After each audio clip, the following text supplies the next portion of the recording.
Hey guys, mga kababayan, let's go! Kung gusto mo matuto, makinig lang sa aming teleradyo. Mapabata o matanda, pwede ka dito. Mga kaalaman tiyak na magigets mo. Halika makinig ka sa aming teleradyo. Pag-usapan ang mga nangyari sa mundo. Kaunting kaalaman pag-agham dito. Bigin mo ay panalo, at yung panalo. Panalo tayo. Napapanood niyo ba yung ating mga athlete sa tennis? Panalo tayo, although Canadian citizen yung isa nating kababayan, si Miss Fernandez. Mukhang makakaabot siya, magiging top seed sa tennis. Tsaka si Miss Alex Aala. Malamang magcha-champion yung dalawa na yon. Kaya meron tayong good news. Tapos na ang Olympic. Meron tayong nakuhang gold. Ngayon mukhang makakakuha tayo ng magandang pwesto sa tennis. So magandang balita yan. Magandang hapon sa inyong lahat. Sa lahat ng parte ng mundo. Kasi napapakinggan tayo nationwide, netwide, worldwide. Dahil tayo ay nagbo-broadcast dito po sa Pilipinas at napapakinggan using mga internet signal around the world. Kaya magandang hapon, magandang umaga at magandang tanghali sa lahat ng ating mga tagapakinig. Ang ating pong programang Kaunting Kaalaman pang-agham na ating pong isinusulong upang magkaroon ng alternative aside from entertainment. Meron din tayong mga know-how, knowledge at mga mapupulot na kaalaman sa science at technology. So bago po tayo magsimula, tayo po ay manalangin muna. In the name of the Father, of the Son, of the Holy Spirit. Amen. So, Panginoon Diyos, salamat pong muli sa inyong pagkalinga, sa inyong paggabay at pagbibigay ng pagkakataon na ma-share namin ang aming kaalaman para sa ikabubuti ng ating mga kapatid. Maraming salamat sa mga sakripisyo at pagmamahal at awa na ipinakita niyo sa amin. At sinakripisyo niyo po ang inyong bugtong na anak na si Jesus. Maraming salamat po. At hayaan niyo po na i-share ko po itong daily Catholic reflection na lagi natin ginagawa. Yan. So, share po natin itong ating Bible verse para sa araw na ito. So, ito po. Yan. So, my soul proclaims the greatness of the Lord. My spirit rejoices in God, my Savior. For He has looked upon His lowly servant. From this day, all generations will call me blessed. The Almighty has done great things for me, and holy is His name. This is an excerpt from Luke 1, verse 46 to 49. Yan po. So, yan po. In the name of the Father, of the Son, of the Holy Spirit. Amen. So, maganda po yung topic na tatalakayin natin ngayon. Maayo adlaw sa ating mga tagapakinig dyan sa Cebu at Cagayan de Oro. Sana po patuloy kayong sumubaybay dahil meron tayong mga kaalamang i-discuss ngayon related sa fire, the chemistry of fire. Itutuloy po natin yung magandang talakayan na sinimulan ni Andrew Sidlo, isang magiting na chemist sa Great Britain at isa po siyang academician. Very effective yung pagtuturo niya ng chemistry. Kaya dahil dito maraming natutuwa at nagagalak na kuning course ang chemistry dahil sa tulong nito sa humanity. Pero bago ang lahat, siyempre, babatiin natin ng happy birthday ang ating kaibigan si Romeo Belgar. Siya po yung kasama natin dito sa CBRB and Technology. Birthday niya kahapon. At bukas, birthday naman ng aking panganay na anak, si Eric Gaius Capistrano. So, i-share ko po itong aking pagbati kay Gaius. Yan. So, ito po. Yan. Yan. Ito po si Gaius, yung aking panganay na anak. 33 na po siya bukas. I hope that your birthday is going to be blessed with all the joy and health that God can give you. May your day be as amazing as the person that you are to us. Happy birthday kay Eric Gaius. Ito ang patugtugin natin ng isang happy birthday song para sa kanya. Happy birthday to you. Happy birthday to you.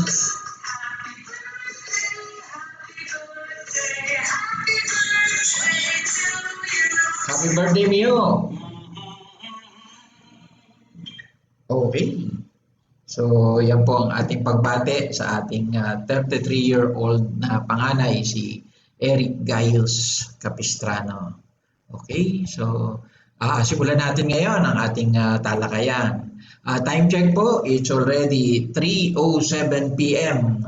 Saturday, September 11. Ngayon po ay anniversary din ng Twin Tower sa New York, yung binunggo ng eroplano, yung Twin Tower.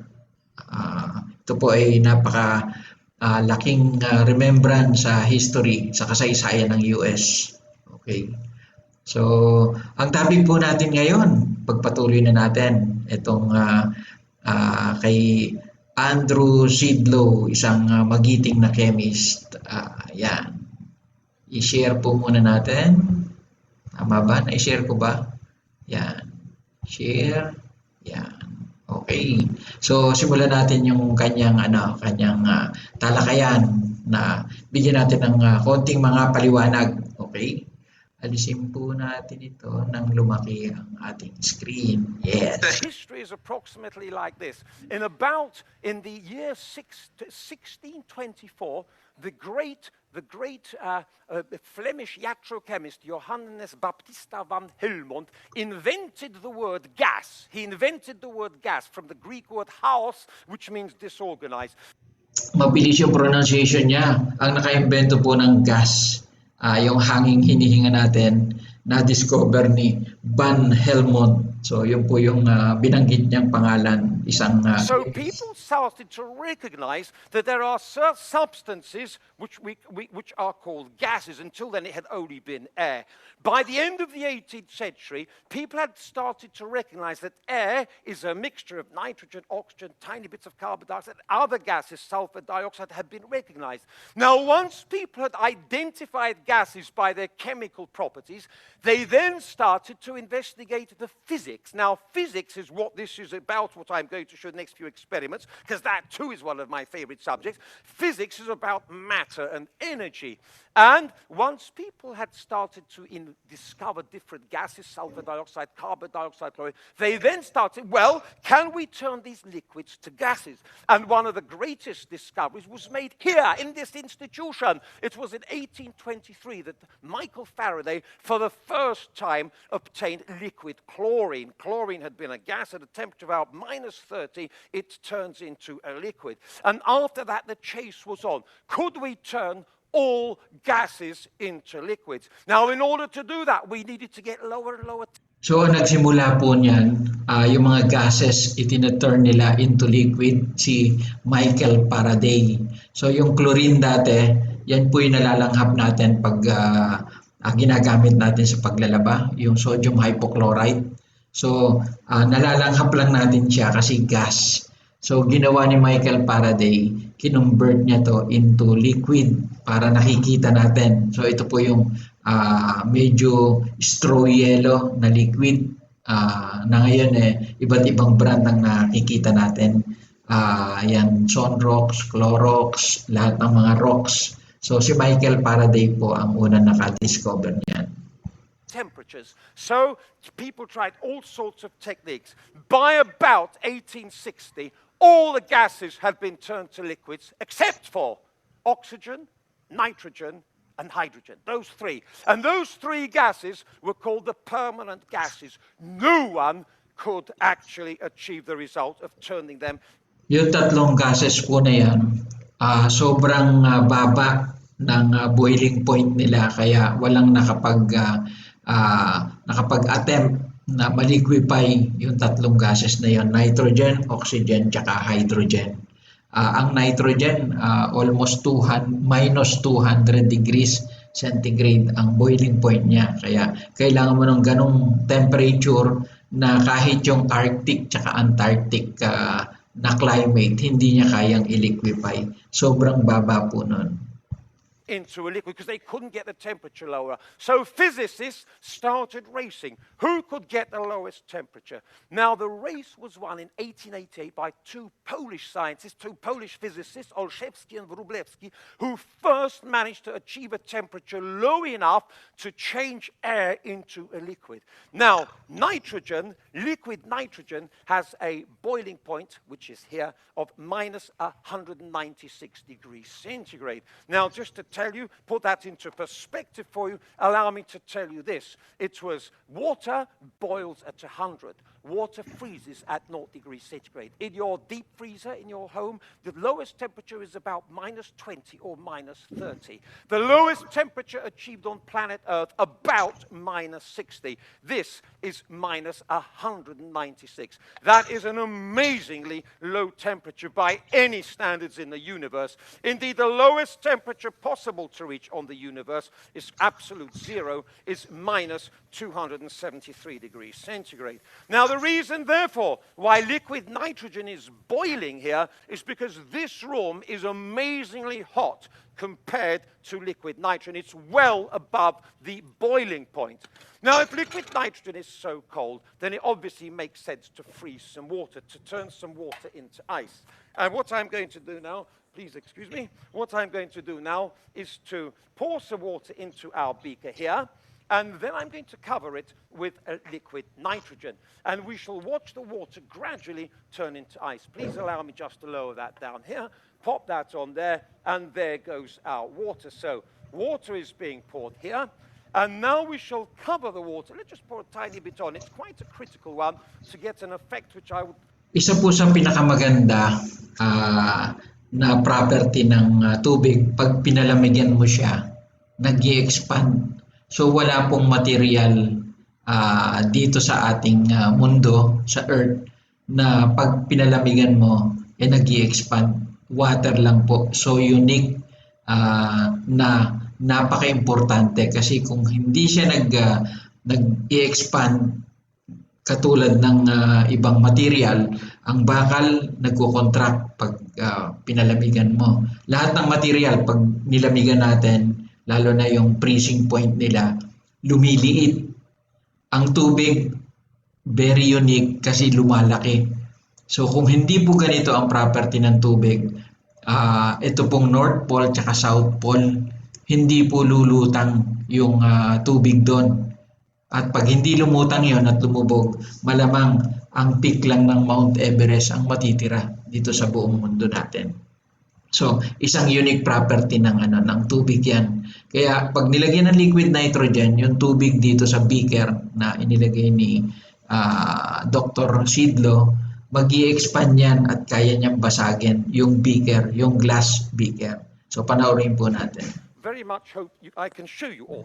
Now, we're going to now pour some liquid nitrogen onto our water and allow the water to start freezing. Now, what you see coming off, that white steam, that what looks like white steam, that's exactly what it is. This is actually steam. It's cold steam, and it's caused by water vapor, which is in the atmosphere, locally being cooled, and therefore making tiny droplets. This is exactly the same as what you see in fog, in mist, and in cloud. clouds and coming out of the kettle, just at different temperatures. It is tiny droplets of water. Now, please watch carefully and listen as well. I'm going to fill that up. Now, listen to the sound of water freezing while I prepare the next experiment.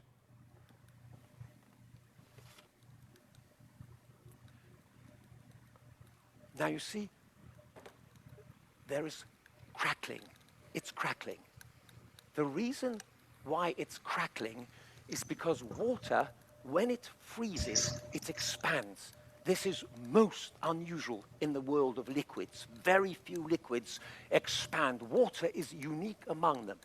And when the water expands, it sets up huge pressures. The crystals set up huge pressures among themselves, and they move past each other, and they exert mechanical forces.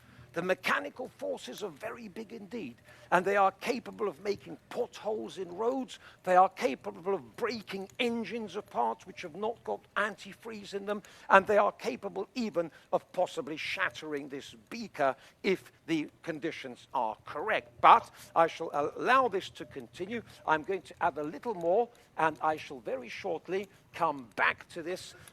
And when I do, please listen, you may hear a louder crack. If you hear a louder crack, that may be the beaker cracking. It doesn't always crack, but you can certainly hear the crystals as the water expands. Now, while that is going on, allow me to show you another experiment. I have here a piece of rubber. Oh, did you hear that? That was the beaker cracking, you see. So the beaker has now cracked due to the huge forces which the water molecules set up as they expanded, and we shall very shortly investigate the effect of that crack, you see. So I'll just pour some liquid. Oh, we're running out. Not to worry. I do have some more liquid nitrogen here.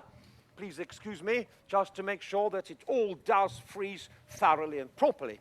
Now, as I was saying, rubber is a solid, but it is an elastic solid. If I let it go, it returns back to its normal shape like this, you see. It is most unusual in its elastic. There aren't many natural materials which are elastic.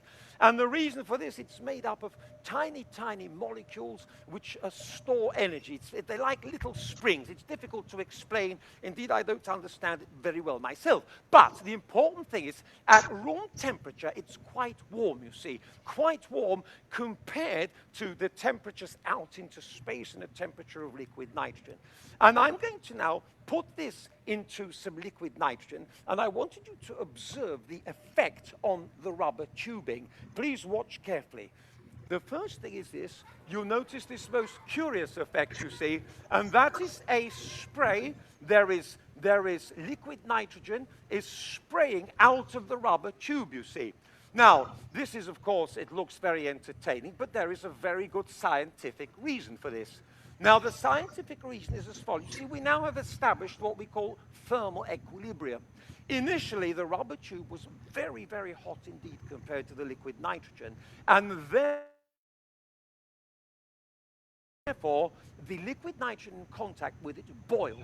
Now, one of the most important ideas in physics is that when a liquid boils, it changes its volume enormously, expands by a factor of about 1,000.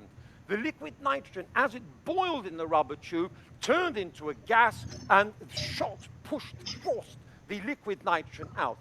Now, let us examine what has happened to the elasticity of our rubber tubing. And we take it out, and you see, tap it here, and you notice it has straight away broken into fragments. Now, the reason for this, you see, watch out, it's very cold and you might get frostbite, so I wouldn't hold it for too long, young man. Now, as I was saying, this has now become very, very brittle indeed. Why is that? And it is to do with the most important idea in physics. And the idea is that at high temperatures, there is lots of energy. Everything has lots of energy and moves around. So the rubber tubing is elastic in here because it's warm. However, at low temperatures, the molecules lose their ability to vibrate. They stop behaving in a springy manner, and they lock into a rigid solid. Now, physical changes are reversible. This will warm up, and it will become elastic once again. Now, let's just have a quick look at our beaker and see whether it has cracked. And you'll notice there it is. There's a large crack in the bottom. There's a tiny bit of ice frozen there, and we'll be able to look at that afterwards if anyone would like to see it afterwards. Now, what I wanted to show you next is an experiment which illustrates the huge effect of pressure on the temperature, or the huge effect, yes, of pressure on the temperature, on the temperature of a gas. I have here a balloon which I blew up just before I started today, and it is full of air. And the air in here exerts a pressure on the membrane which is elastic, and that's why the balloon is blown up. However, if we now pour some liquid nitrogen onto the balloon and cool the balloon down, the molecules which we can't see, which are moving around all the time, are exerting a pressure on the balloon. Hence, it is moving around. Hence, it's got this shape. Now, one of the great discoveries of the last century, of the 19th century, should I say, was the idea that molecules move all the time. It's called the kinetic theory, and matter is made of tiny particles which move around. And the best example, if you can all appreciate the idea that even though you don't think its air is moving, you all know that if we closed all the doors in here, made the place absolutely airtight, and I spilt a large bottle of perfume here, and no one moved, you would all be able to smell it within half an hour. And the reason is because the molecules are moving all the time by a process which is called diffusion. This is one of the great ideas, and what I just simply wanted to tell you, though there's no movement in the balloon, but the molecules are moving. Now, if we now cool the balloon down by pouring liquid nitrogen, the molecules have less energy, and they move much more slowly. Please watch carefully what happens to the balloon. As I'm cooling it down, the molecules are losing their energy. As they lose their energy, they move more slowly. As they move more slowly, so they exert a lower and lower pressure. And here it is. I have a little more here. Sorry, I knew I'd run out. We're going to try and collapse it as much as I can. As much as I can here. There it is. And now you see, this is a demonstration of the huge change of volume of a gas at a lower temperature. Gases have a huge coefficient of expansion when it comes to temperature. At higher temperatures, they expand hugely, as we saw. At lower temperatures, they contract. Now, watch carefully. Here is our balloon, totally and utterly collapsed. But now let's warm it back up to room temperature. And we could do this by flapping it around, just like this, and throwing it up in the air a few times. And if we now throw it up in the air a few times, then you'll see the shape of the balloon is rapidly restored. So ito po yung perfect example ng pag pinalamigan mo yung any material tulad ng hangin, nagko-contract siya. 'Di ba? Kakaiba siya compare sa tubig. Ang tubig nag-i-expand, pero lahat ng materials, lahat ng matter, pag pinalamigan mo, lumiliit siya. So pag halimbawang lumiit na yung mga molecules ng tikit-tikit sa loob ng balon, lumiliit na rin yung volume ng spaces na ino-occupy nila. Kasi sila yung nag-i-exert ng pressure para lumobo yung balon. Ngayon pag nainitan sila, bumabalik sila sa dati nilang anyo, dati nilang shape. So, kaya lumolobo uli unti-unti yung balon. Nakikita nyo lumalaki. Yan. And this is caused by the fact that the molecules inside have warmed up, therefore they move more rapidly and they are able to exert a greater pressure. This then is a few of the things. All I wanted to tell you that some of the great research on low temperatures was done by one of the great professors of the Royal Institution, Professor Sir Charles Dewar. In fact, there's a photograph of him in the gentleman's toilets. If anyone Yung happens to sinasabi see niyang that Juwa, later on. ito po yung yung mga brand ng thermos ngayon, Dewar. Dewar ang pronunciation natin dito eh. Ginamit na rin itong brand sa mga tools. So Dewar. Yung thermos po, siya po naka-imbento nun, si Dewar. Dewar. Yan. But Charles Dewar gave his name to Dewar flasks or thermos flasks, but he was one of the great physicists, a Scottish physicist at the beginning of the 20th century, late 1800s. Right, so that then is liquid nitrogen there. And I wanted now, since we're on the subject of an inflated balloon, to turn to another type of physical property that has been investigated by scientists for many, many, many centuries. And this is the idea of the compressibility of gases. Now, this topic was particularly studied by the great Irish chemist Robert Boyle at Oxford University. He was a natural philosopher, actually, Robert Boyle, and there were a whole bunch of amazingly bright people working alongside Robert Boyle at Oxford University. Si Robert Boyle po, isa po yan sa mga chemist scientist na nag-formulate ng mga law, scientific law related sa pressure. So siguro sa high school chemistry natin, narinig natin yung mga Boyle's law of pressure. So yan po si Robert Boyle na dinidiscuss ni Dr. Andrew Sidlow.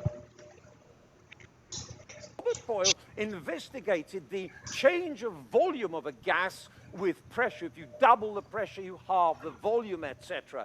Now, what we have been able to do today, we have been able to exploit these laws by understanding how to use air and compressing it and expanding it. All gases are easily compressible. Now, in nature, how does that work? Well, birds fly. Birds fly. When a bird flies, it flaps its wings, and the wing presses against the air, which provides upthrust, and hence the bird can fly. Now, humans have been trying to fly for thousands of years, and as you know, only in the last 100 years have we actually made aeroplanes, man-made machines that fly. One of the great triumphs of the science of physics and of chemistry and engineering and so forth. So that makes use of the ability of air to exert an upthrust. I wanted just to show you a couple of very simple inventions and toys. It's really quite pathetic almost, just to illustrate, though, how the compressibility of air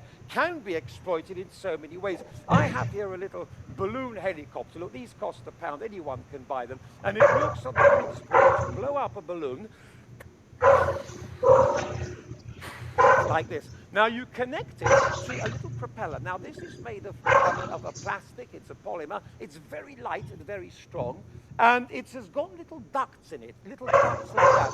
And if we allow this to fly, then there it is, flying up beautifully there, just at the right level, you see. So there is our little toy. Now that's making use of the idea that air is compressible in two ways. One is the means of propulsion, which is the balloon squeezing the air out, and the second one is making the propeller blades push against the air below. Now, what about air compressors? Did you know, dear children, that we all have an air compressor? It's our lungs. It's our lungs.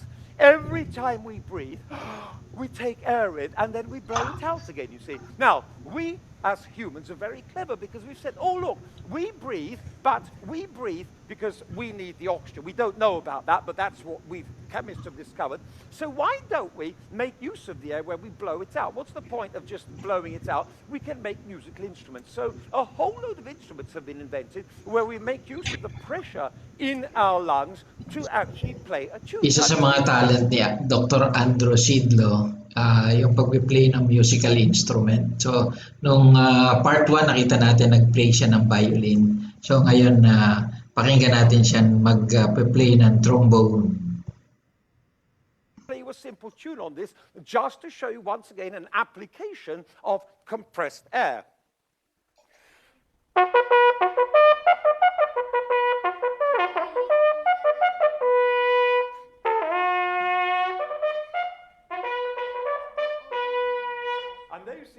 very simple. No, I'm not here for a thing. I'm merely illustrating. Now, what about football? The world's most popular game at this moment being played by tens of thousands of people all around. Why does the ball bounce?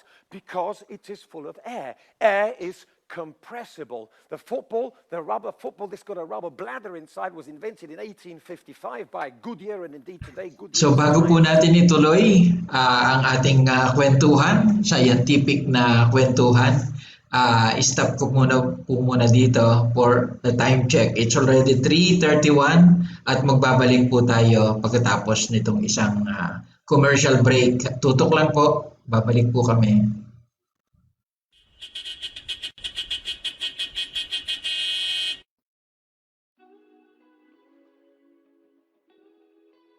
May used cooking oil po ba kayo sa kusina, restaurant, hotel, or food factories? Nasa linya po ba kayo ng pagkakolekta ng used oil from various companies? DENR haulers or waste collectors po ba kayo?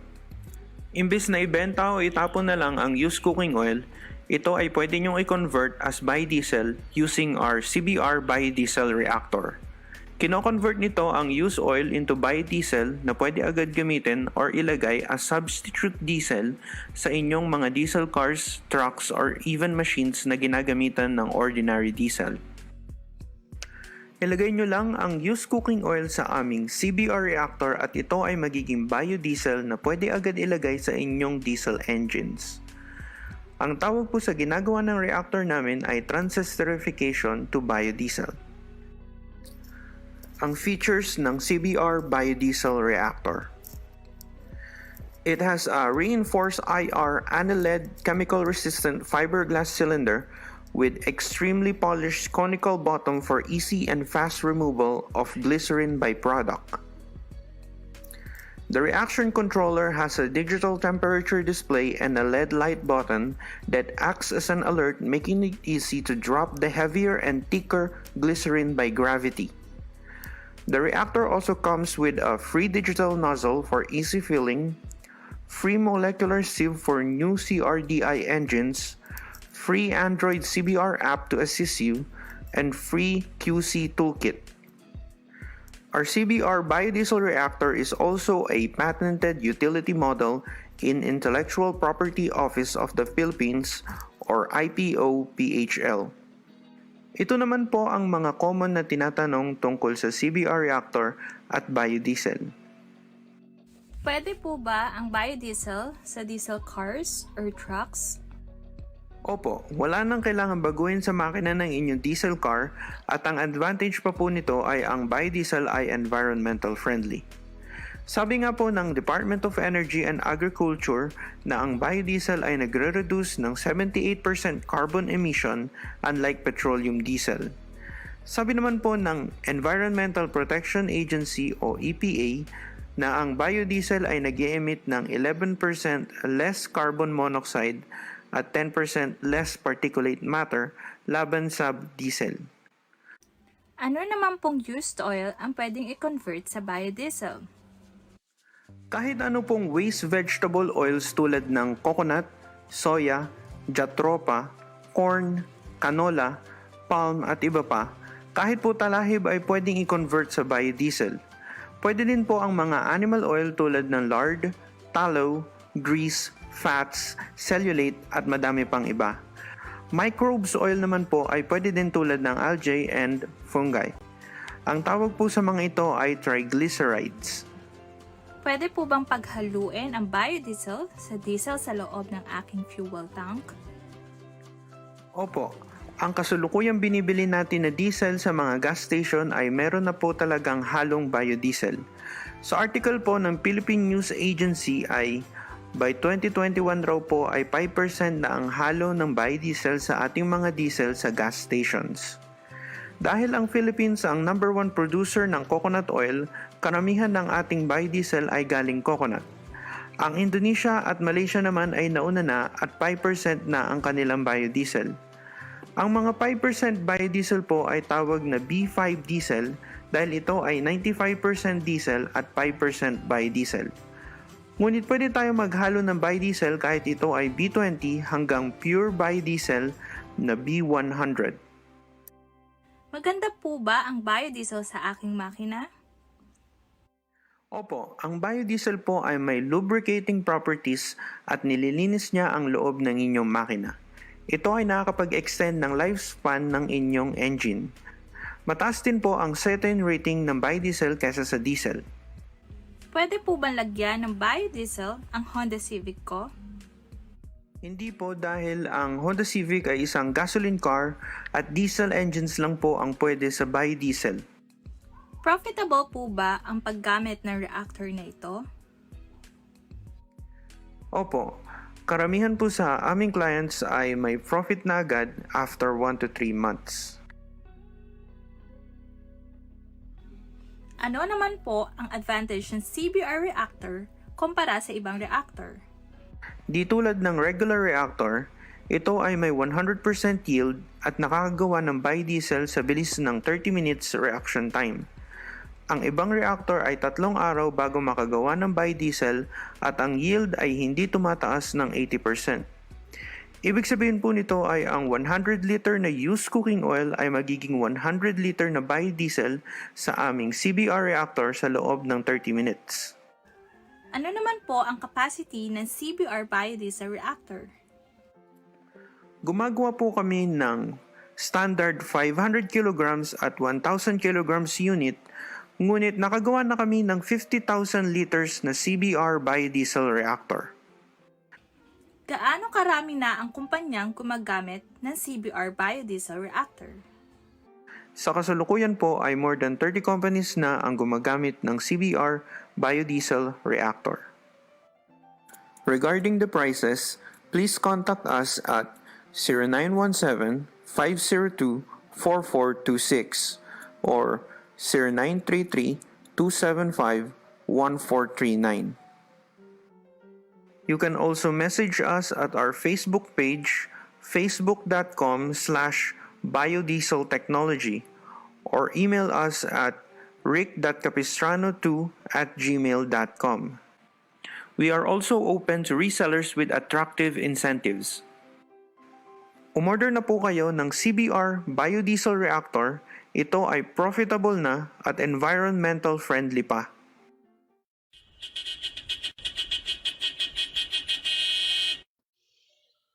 Naimbag na malim sa ating mga tagapakinig dyan sa Ilocos Region. So bago natin ituloy yung ating talakayan, meron pong nagtanong sa akin kung bakit daw yung kanyang tapak-tapak pump, yung ating diniscuss nung isang broadcast natin, mahina daw yung labas ng tubig.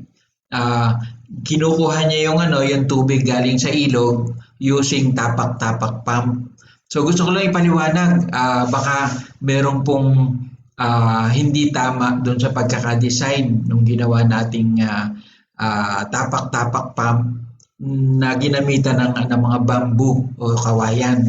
So i-share ko lang po sa inyo, Mang Lorenzo, dyan sa Burgos, Ilocos Norte, na posibleng may problema doon sa fitting ng cylinder. So gusto kong i-share sa inyo yung picture na pinakita natin dati. So ito po, yan. Yan. Okay, lakyan natin ng konti. Medyo natatabingan. Yan. Lalakyan natin ng konti para yan, para makita. Yan. Yan. So ito po, kung halimbawa mahina po itong labas ng tubig habang inaapak-apakan nyo yung kawayan na nakakonekta dito sa cylinder na to. Pag tinignan po natin itong cylinder na to, meron dalawang piston na pag tumaas yung isa, bumababa naman yung isa. Kung halimbawa po yung rubber na nilagay nyo rito, hindi masyadong nakadikit dito sa pinaka-cylinder. Ibig sabihin may hangin na nakakadaan dito. Pag pinus ito pababa, dapat walang hangin para maitulak niya yung tubig galing doon sa ilog na sinasabi nyo. So i-check nyo lang po itong piston na to. Dapat ito yung pinaka-labi na rubber doon sa kanyang cylinder, dikit na dikit dito sa wall ng cylinder na to. O kaya naman, itong one-way valve, baka matigas, hindi siya masyadong bumubukas kaya napipigilan yung paghigop ng tubig papunta doon sa ating irrigation canal. Okay. So mahina yan kahit ganong ka lakas ng padjak nyo o yung frequency ng padjak nyo. Pag mahina, ibig sabihin ang problema either dito sa valvula na to o kaya doon sa piston, hindi masyadong nakalapat. Yan. I-check nyo po, Mang Lorenzo, para konting apak lang, ganito karaming tubig yung lalabas. So, may problema lang po yung yung fitting natin ng ating cylinder. So, i-check nyo po, baka yun lang po ang problema. Palitan nyo ng mas matigas na rubber para nakadikit siya sa wall. Yan. So, sana po nakatulong ito, Mang Lorenzo. So, balik po tayo sa ating magandang talakayan. So, pinapaliwanag dito ni Dr. Sidlo yung kanya mga experiment sa napakaraming audience. Still well known throughout the world, but that was exploiting the fact that air is compressible. What about your comfortable rides in your motor cars or your bicycles? Why are they comfortable? Because they've got tires. What are the tires filled with? Air. Air is compressible. This is one of the most important ideas in physics, and it is hugely, hugely important in the technology of pneumatics. Now, I'm not going to go into the details of the technology of pneumatics, but I'm going to return to the topic now of the composition of air. You will very shortly in school, you'll be going into your school and you'll be told in your science lessons that air is a mixture of gases. 78% nitrogen, 21% oxygen, 1% argon, neon, krypton, xenon, helium, radon, 0.04% carbon dioxide, small amounts, variable amounts of water vapor. You will learn that list off by heart. You will go to your chemistry test. You'll get 10 out of 10. Say, wee, I'm brilliant at chemistry. I got 10 out of 10. No, you're not brilliant at chemistry. You've actually learned a list of names very well, but have you understood them? And Maputol ko lang, nabanggit ni Dr. Sidlo yung kahalagahan ng composition ng gases sa hanging hinihinga natin. So sinabi niya 21% oxygen. So meron pong mga instrument na nagko-concentrate ng oxygen. Madali lang po yun. Meron din namang mga chemical reaction na pinadadami niya yung oxygen. Halimbawa, yung hydrogen peroxide, lagyan lang po natin ng potassium permanganate dyan.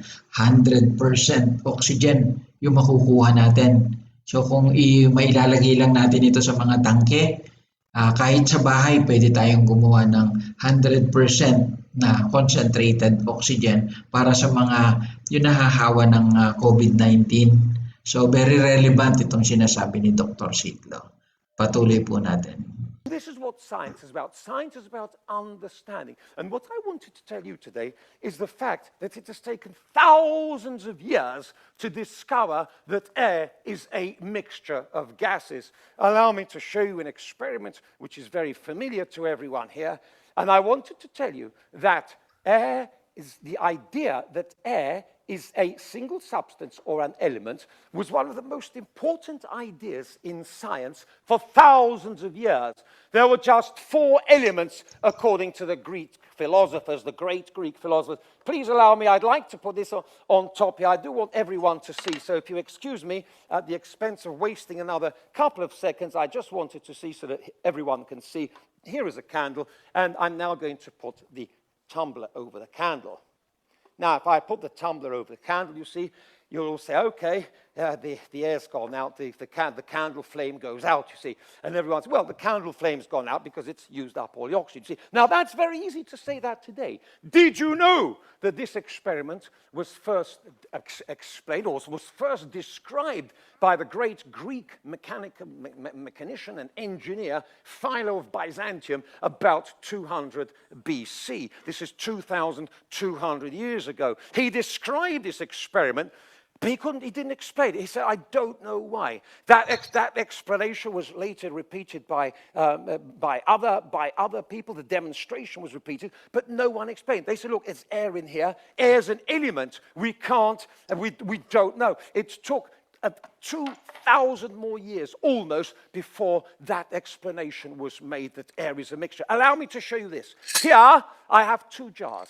And if I say to you, which one contains a mixture, one contains a single substance, you say, that's a stupid question. This one contains a single substance because all the beads are white. This one contains a mixture because the beads are white, black, red, and green. So that's a stupid question. However, I have another question for you now.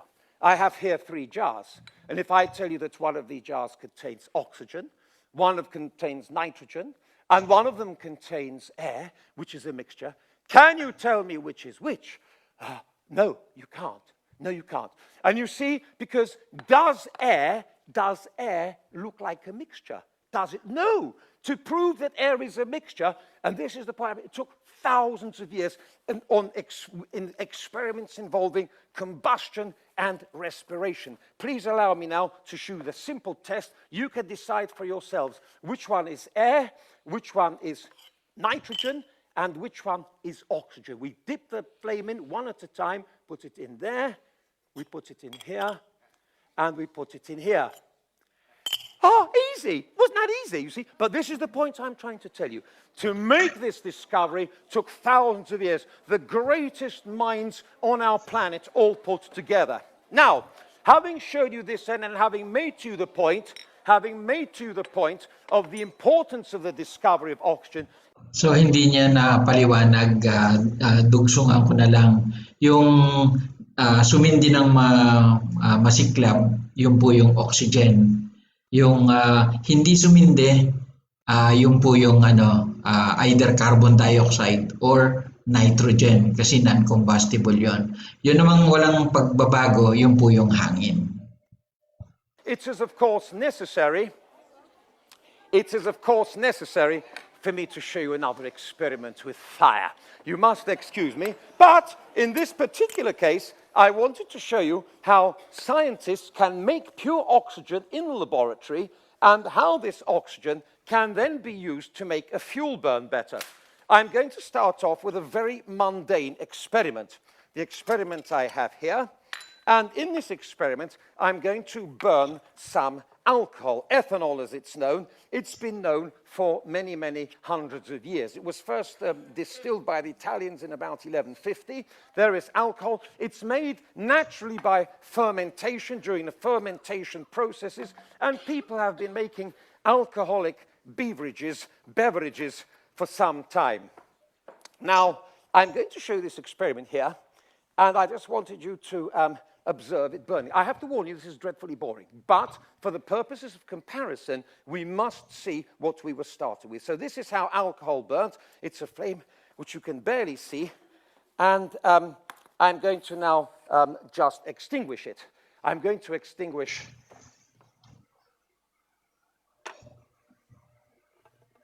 just by removing the air. You see, we exclude the air, and so it has been extinguished. Now, you must excuse me. I've just felt a little bit of something. I have not told you, but I do have a minor problem. I suffer from something which is called acute dehydration syndrome.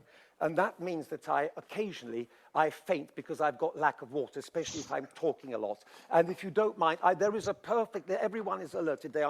The emergency services know about this.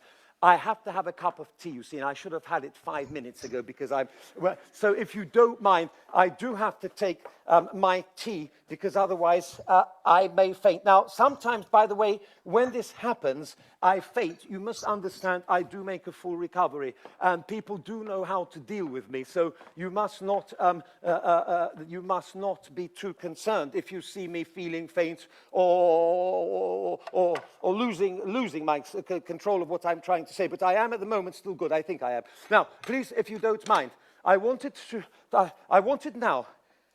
I've just the water is boiling. Once I've had my tea, I should be in a much better position.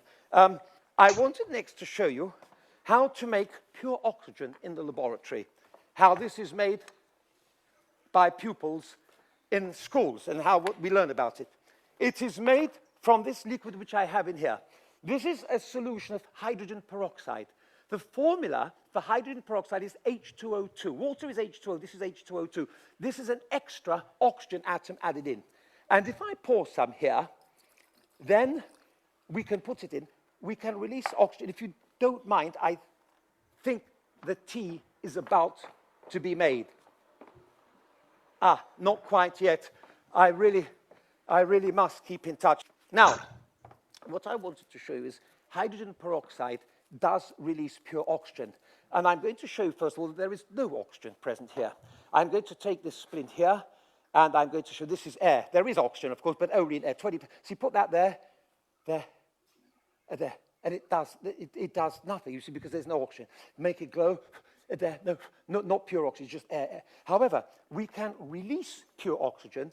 We can release pure oxygen by adding some potassium permanganate. Now, if we could have the lights off, please, for this, I'll tell you when. Not just yet. Let's put some in, and then I will show you pure oxygen, how it affects the burning splint. There we are.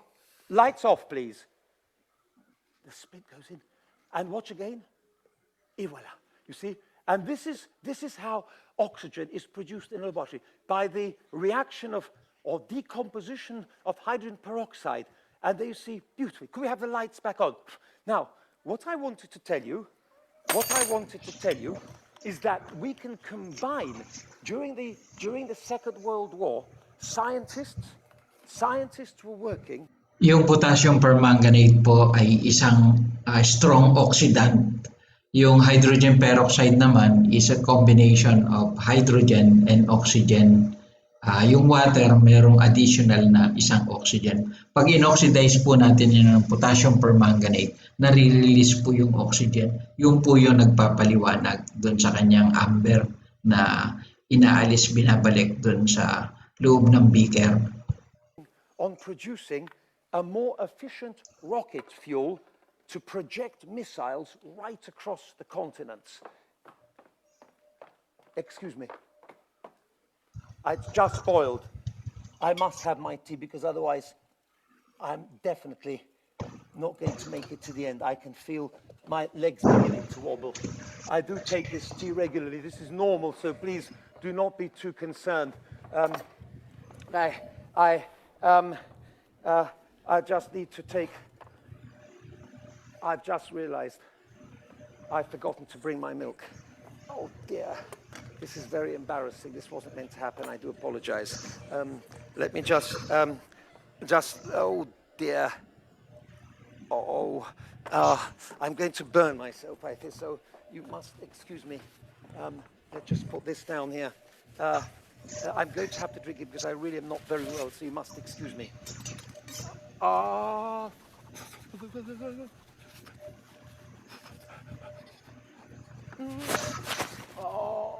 I burned myself. Someone said use liquid nitrogen. Exactly. If in doubt, try it out. Please excuse me. I'm going to call. No. This is necessary. I don't know whether it'll work, but I think it's very important. No. I'm now going to put science into practice in my teapot now. I have a teapot, you see, and I have got liquid nitrogen, and hopefully I will now be able to drink the tea, you see. So if you excuse me, I will be able to hopefully make a full recovery and continue with my experiments. So please allow me, just getting to the end here. Oh dear. I think it'll be much more. Do you know, it's so much better. It's perfect now.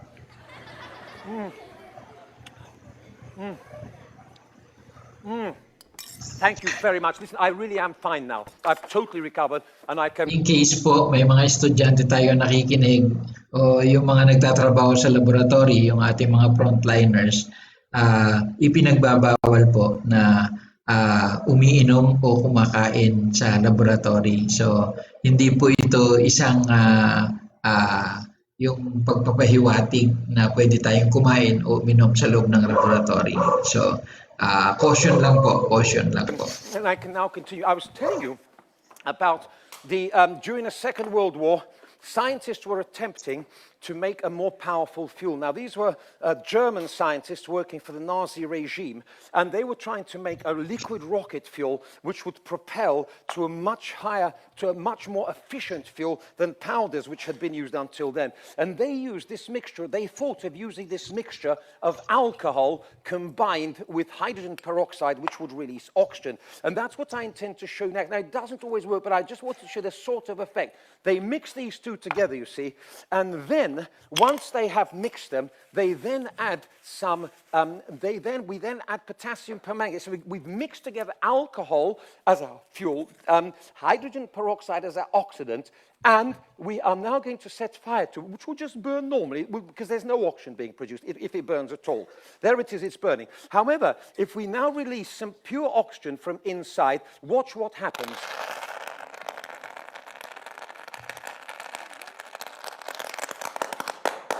And there you see a range of wild noises and you see the huge amount of energy being released just by... Now, it was this specific experiment, you see, which they said amazing energy, and they, in fact, used this mixture to propel V2 rockets. It was the first example of military use of liquid-powered fuels during the Second World War. Fortunately, it came too late to do any lasting damage or to affect the outcome of the Second World War. Now, what I wanted to move on to now is a topic which is very close to my heart, and that is the topic which concerns this. And that, of course, is plant gas. You see, every beautiful plant that grows on this planet actually is made from a gas. It's made from a gas. It's made from a gas which we find in the atmosphere, in a very, very, very small amount. The gas is called carbon dioxide. Now, this is a famous apparatus. It was obviously invented by one of the great German chemists, whose name was Kipp, obviously, and it's very clever indeed, because it allows a gas to be produced from a reaction of a solid with a liquid, and this clever mechanism, clever bulb arrangement. Now, what we have here is we have... Ito po yung tinatawag na Kipps gas generator. So, ang nag-invento niyan si Dr. Kipps. In the top bulb, we have, is connected. Green leaves are everywhere present on plants. They contain chlorophyll, the coloring matter, and that enables this reaction. It's the chlorophyll which enables this reaction to take place in a reaction called photosynthesis. The action of light generates this production of these large molecules which plants are made of. Now, what I'm going to do is this. I'm going to show you how to make, and also, I also wanted to tell you, dear children, that carbon dioxide gas is actually, you all drink it. You see, in any fizzy drink. I have here a bottle of fizzy mineral water, you see. And the reason, oh, there it is. It's okay. It's fizzy. It's got carbon dioxide in. And I'm going to have a little drink, if you don't mind. It's bubbling away because it's got, and I'm drinking your good health.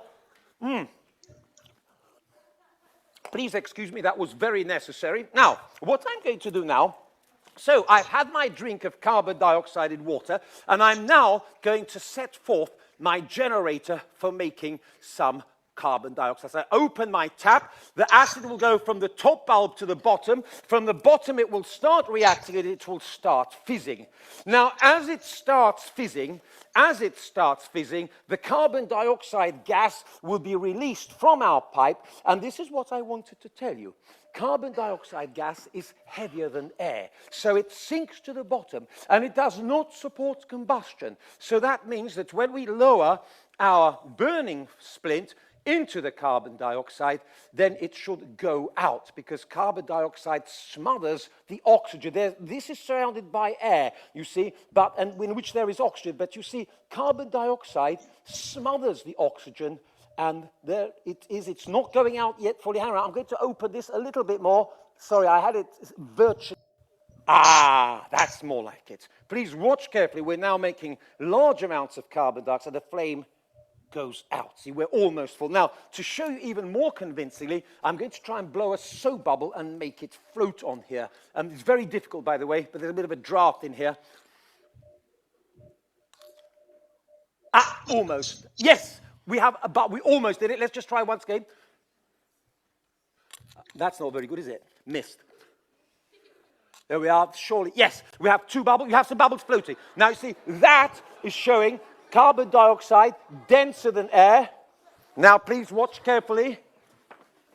Regardez attentivement.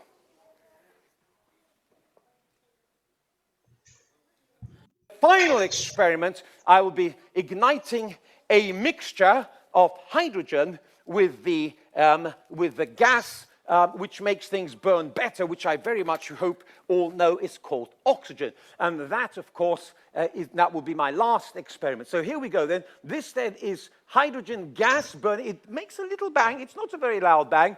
Makes a moderate bang. And there's a little sort of orange flame that you can observe, and a puff of steam maybe. So here we go. This is pure hydrogen. There it is. And now, At sa pamamagitan po ng last experiment na yan ni Dr. Andrew Sidlo, tayo po ay muli na namang nagpapaalam. Lagi po tayo nagsasabi, payo po ni Igan Rick Capistrano na maraming alam, masarap ang ulam. So, merci beaucoup. At Opidasen, maraming salamat sa inyong pakikinig at patuloy po tayo sa pakikinig at panonood. Susundan po tayo ni Mr. Noel Bundalian sa Usapang Rider. Paalam po, maraming salamat. Keep safe po. Bye-bye.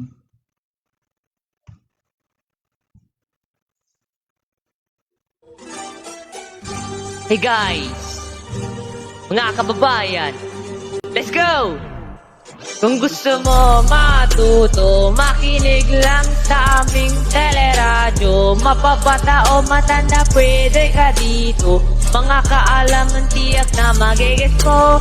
Halika makinig ka sa aming teleradyo. Pag-usapan ng mga nangyari sa mundo. Kunting kaalam pag-agham dito. Bikin mo ay panalo, as in panalo.